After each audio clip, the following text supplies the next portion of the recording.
রাজ্যের স্বাস্থ্য পরিষেবাকে সর্বোচ্চ স্তরে উন্নত করার লক্ষ্যে চেষ্টা চালিয়ে যাচ্ছে রাজ্য সরকার। উন্নত প্রযুক্তির মাধ্যমে নার্সদের প্রশিক্ষিত করে গড়ে তোলা হচ্ছে। কারণ স্বাস্থ্য পরিষেবাকে যদি সর্বোত্তম স্থানে পৌঁছাতে হয় তাহলে নার্সিং পরিষেবার ভূমিকা অত্যন্ত গুরুত্বপূর্ণ।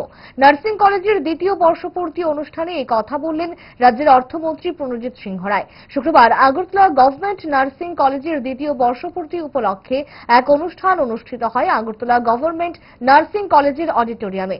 উপস্থিত ছিলেন অর্থমন্ত্রী প্রণজিৎ সিংহ রায় ও স্বাস্থ্য দপ্তরের সচিব কিরণ কীর্তি সহ স্বাস্থ্য দপ্তরের অধিকর্তা সহ অন্যান্যরা। পাশাপাশি এদিন ছাত্রছাত্রীদের বিশেষ সাফল্যের জন্য সংবর্ধনা প্রদান করা হয়।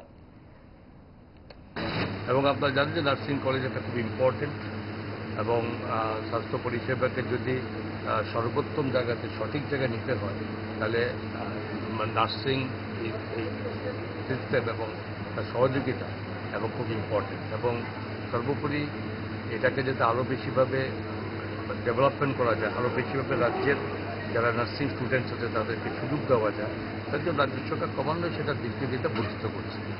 সিট সংখ্যা, এডুকেশন সিস্টেম, তাদের আসন সংখ্যা বর্ধিত করছে এবং কর্মসংস্থানের পাশাপাশি এটার ব্যবস্থা চলছে। রাজ্যের অধিকাংশ অনেক যারা নার্সিং মানে এই সাবজেক্টে পড়াশোনা করতে যায়, এটা বড় সংখ্যা রাজ্যের বাইরেও যেখানে তারা যেতে হয়, সেটাকে কভার আপ করার জন্য রাজ্য সরকারের প্রচেষ্টা চলছে এবং বর্তমানে রাজ্য সরকারের 6টা নার্সিং কলেজের সঙ্গে সঙ্গে সেখানে আরও বেসরকারিভাবে আরও 11টার মতো যুক্ত হয়েছে। আরও সামনে আমাদের ডিমান্ডে আছে।